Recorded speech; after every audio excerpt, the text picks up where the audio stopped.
welcome to this video. In today's video, we're going to see how to organize earrings. So let's get started.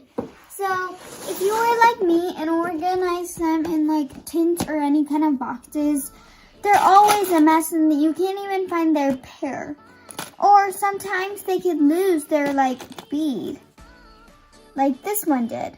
So we're gonna use the product we're gonna reuse is gonna be this macaroon box.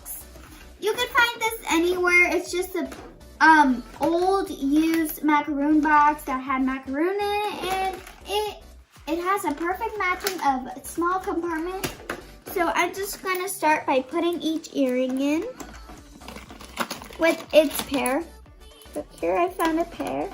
So I'm just gonna put it in there.